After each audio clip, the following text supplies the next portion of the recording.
की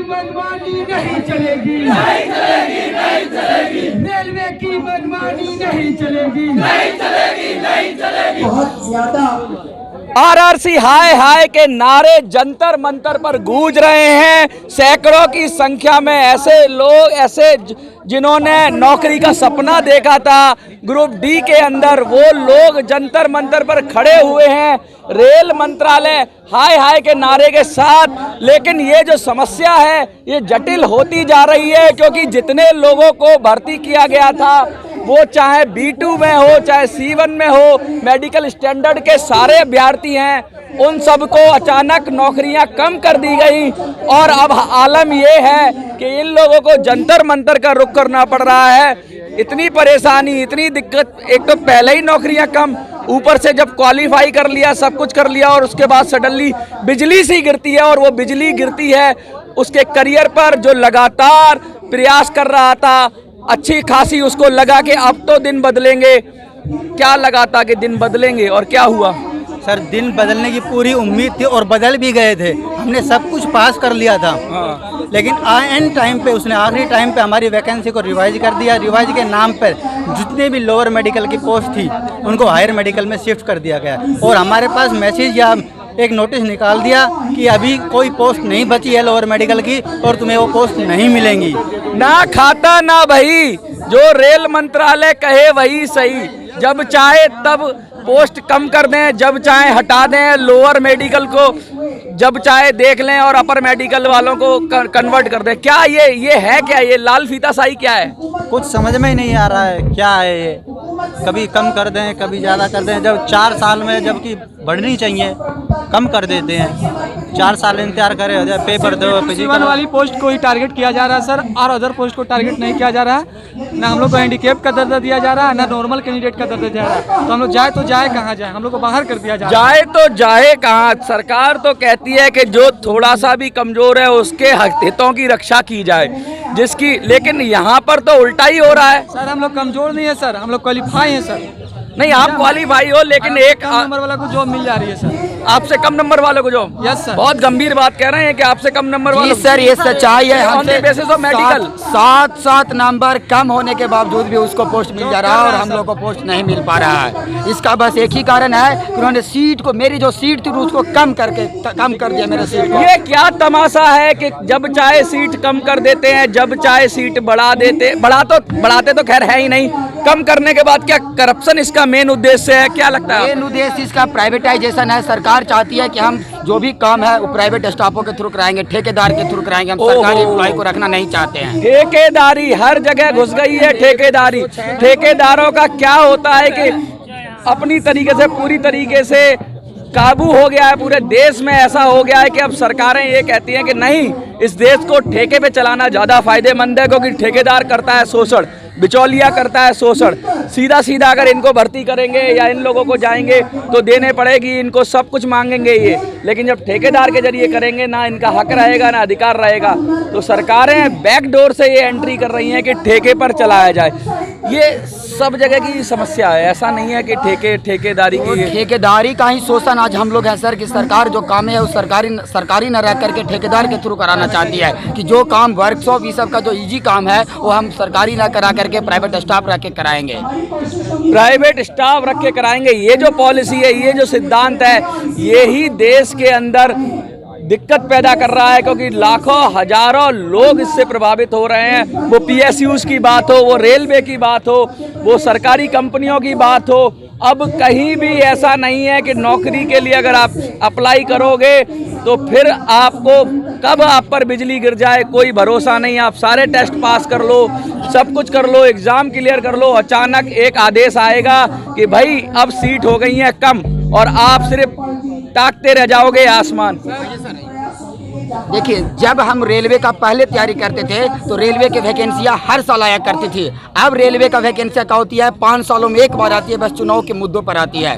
उसमें भी 5 साल में एक बार वैकेंसी आने के बाद जब वो क्लियर होती है 5 साल बाद, और 5 साल के बाद इन्होंने इनका नतीजा क्या है कि जब चुनाव रहेगा तो नोटिफिकेशन निकालेंगे, उस वक्त पोस्टें खाली रहेगी। जब चुनाव हो जाएंगे भर्तियां 5 साल टल जाएगी, इनके पास सीटें कम जाएगी और हम जैसे स्टूडेंटों का हाथ लेकिन ये बात तो पूरी तरह से सच है कि आप लोगों की तो भर्ती हो गई, हो ही गई थी, आप लोगों की तो भर्ती हो ही गई थी।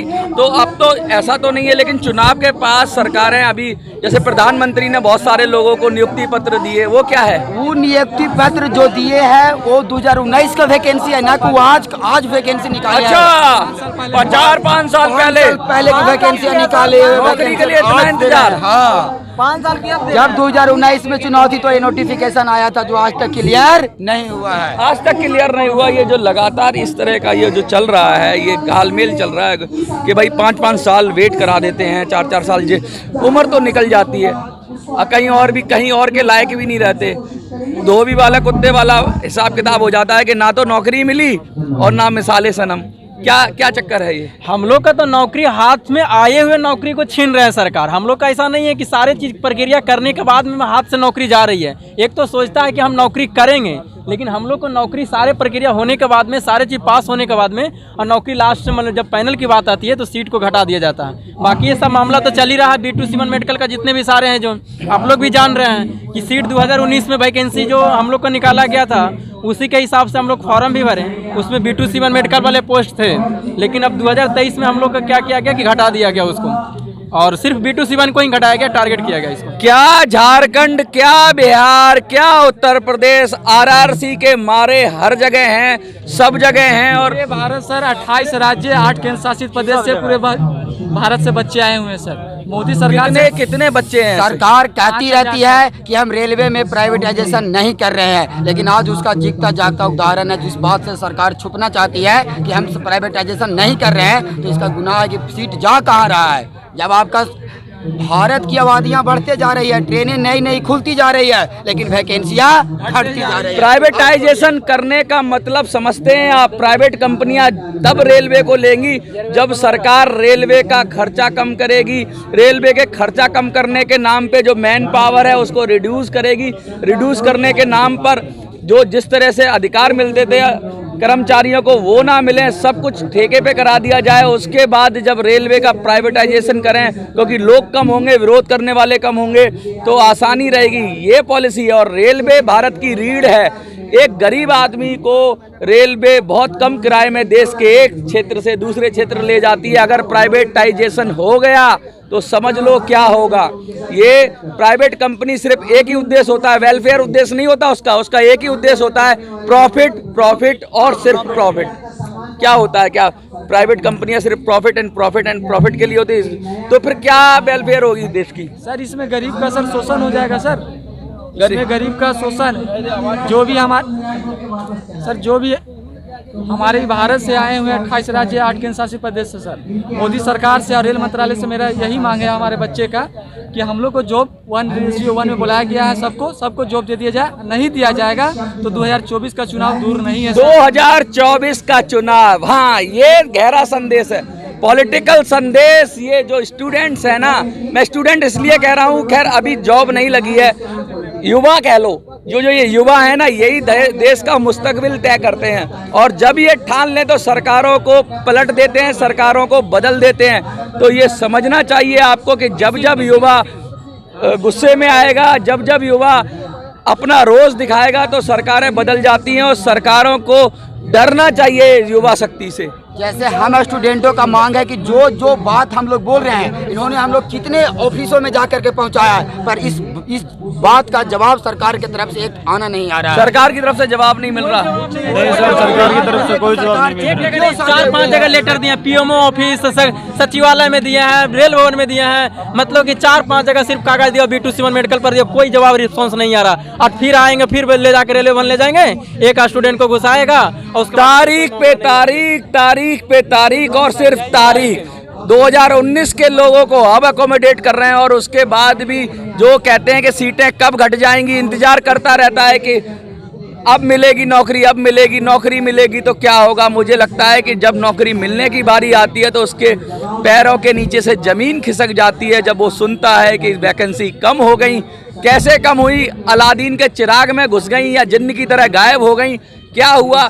ये समझने की बात है। ये समझने की बात इसलिए है क्योंकि करप्शन को बढ़ावा देना है तो नौकरियों को कम करो। जब कम नौकरियां होंगी, ज़्यादा लोग होंगे तो फिर सेटिंग आसानी से होगी, और जब सेटिंग से जो जाएगा, जो गरीब है वो ऐसे ही कतार में जंतर मंतर पे नारे लगाएगा। आपको सरकार को पॉलिसी बदलनी चाहिए। वीडियो को जंतर मंतर से मिनी संसद के लिए मैं मनोज सोराजी। जय हिंद, जय भारत।